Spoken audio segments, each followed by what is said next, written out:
بسم اللہ الرحمن الرحیم۔ السلام علیکم ورحمۃ اللہ۔ آپ دیکھ رہے ہیں فاروقی چینل میں ہوں کاشف رضا سیالوی۔ محترم ناظرین، آج ہم بات کریں گے پردے کے حوالے سے۔ بہت سی خواتین نے پردے کو فیشن بنا لیا ہے۔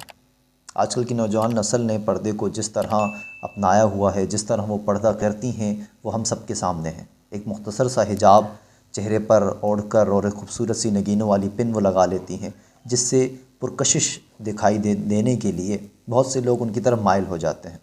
تو کیا واقعی پردہ اسی چیز کا نام ہے کہ ایک کوٹ نما زیب تن آپ ایک کوٹ زیب تن کر دیں نگینوں والے، اوپر سے ایک حجاب آپ خوبصورت سا لے لیں اور خوبصورت سی پن اس میں لگا دیں جس میں آپ کا چہرہ نظر آ رہا ہو اور آپ یہ سمجھیں ہم نے پردہ کر لیا ہے؟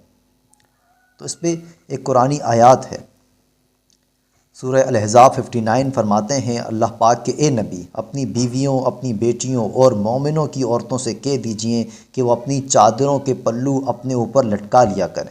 اس طرح زیادہ توقع ہے کہ وہ پہچان لی جائیں اور انہیں ستایا نہ جائے، اور اللہ تعالیٰ معاف کرنے والا اور رحم فرمانے والا ہے۔ قرآن جس پردے کا حکم دیتا ہے وہ مومن عورتوں کے لیے ہے۔ تو اگرچہ آپ مومن ہیں اور آپ مسلمان ہیں، قرآن کو مانتی اور تسلیم کرتی ہیں، تو یہ کوشش کریں کہ وہ پردہ جو آپ کو چھپا لے وہ پردہ کریں، نہ کہ خوبصورت دکھنے کے لیے، پرکشش دکھنے کے لیے آپ مختصر قسم کے خوبصورت عبایا استعمال کریں کہ جس سے آپ پردے کے نام پر ایک فیشن کا ٹرینڈ آپ چلا رہی ہیں۔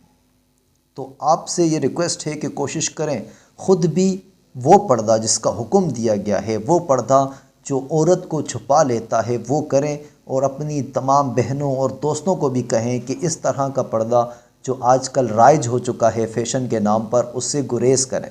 مختلف عبائے آج کل مارکیٹ میں ہیں، مختلف قسم کے اسکارف آج کل مارکیٹ میں ہیں جو آپ پہن لیتی ہیں، جو آپ خریدتی ہیں، جبکہ وہ صرف اور صرف پردے کے نام پر ایک دھوکہ ہے۔ اس کا حساب اگرچہ یہاں نہیں تو کہیں اور آپ کو دینا ہی پڑے گا۔ تو اس طرح کے جتنے بھی عبایا ہیں ان سے خود بھی بچیں اور دوسروں کو بھی بچائیں۔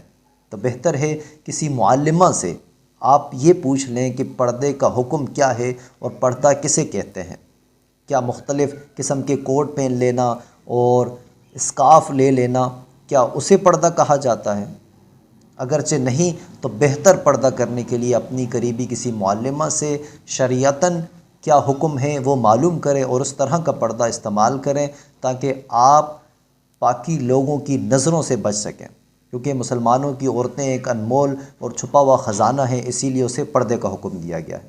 تو آہ رب قدوس کی ذات سے اللہ پاک ہمیں تمام دینی معاملات سیکھنے اور سکھانے کی توفیق عطا فرمائے۔ اللہ پاک ہم سب کا حامی و ناصر ہو۔